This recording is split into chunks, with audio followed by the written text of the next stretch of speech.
Hi guys, welcome back to Sleeve Saturday. This is the second clip from my interview with the rock legend that is Lou Gramm, one of the greatest singers of all time. Next week I'll be releasing the interview in full, but in this part of our discussion we talked about the beginning of the downfall of his relationship with his writing partner, his friend and his bandmate, Mick Jones. Okay, 84 is Agent Provocateur. Now, in my opinion, you and Mick are the Lennon and McCartney of the 80s. That's for me. Maybe alongside, closely followed by Peter, Rick and Sullivan. But the cracks started showing with you and Mick. I could hear it. I could feel it from the book on I Want to Know What Love Is. I don't want to get too deep into the song. You get asked that question all the time. What I do want to ask you about it is, for me, Mick was out of order on the royalties piece with you. 95.5, that's an insult in my opinion. It's such an insult. I mean, he should have been arrested. Agreed. Yeah. I mean, he must have been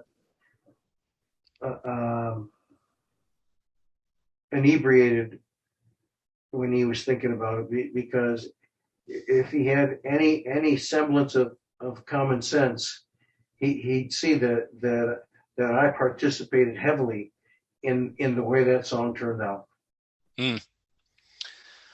I've seen other interviewers when you've said that skip over it and go, yeah, that's just rock and roll, whatever. That's how things go. It's a lesson for other people.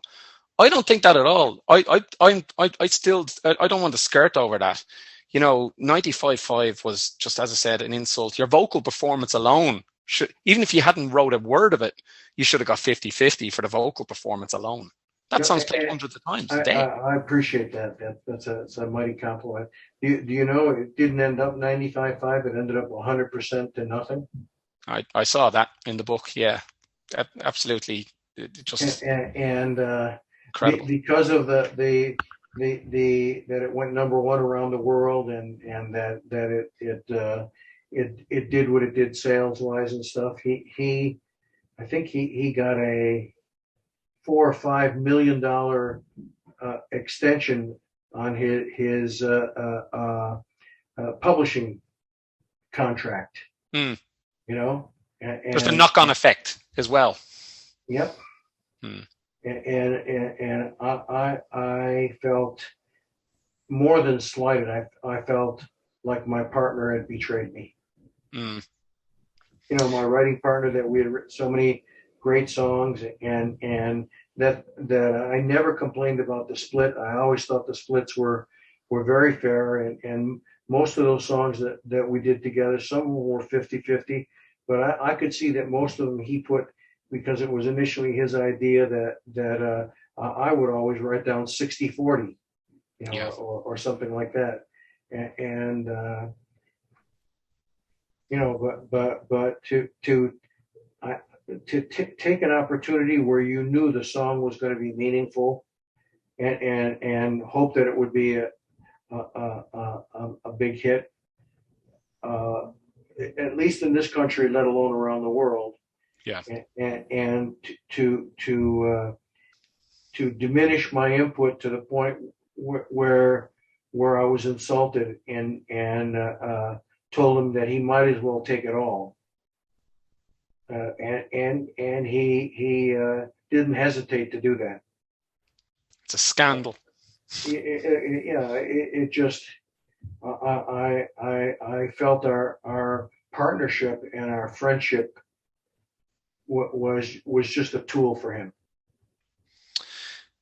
Yeah. And that really was the end of our writing partnership and our friendship as it had been. It was the end. I get you. In my opinion, as I was reading it after that part of the book, I started to get it in my own head that, again, this is my opinion, that Mick never really praised you for the contribution that you made to this band. For me, I don't think, Lou, he 100% realized the diamond he had in you. I don't think he got it, or didn't clock with him. Do you know, on I Want to Know What Love Is, when the choir came in, he worked with the choir on the choir parts, and the lead vocal hadn't even been done yet. So I took another engineer and went into the studio right next door to the one we were working at.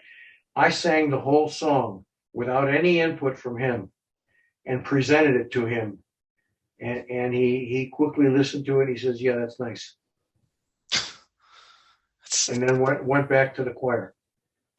I can't get it into my head as to how you couldn't appreciate what you had in your locker, what he had in his locker with you, a writing partner, a friend, one of the best vocalists of all time, and to treat you in that way is just, as I said, it's a scandal in my opinion.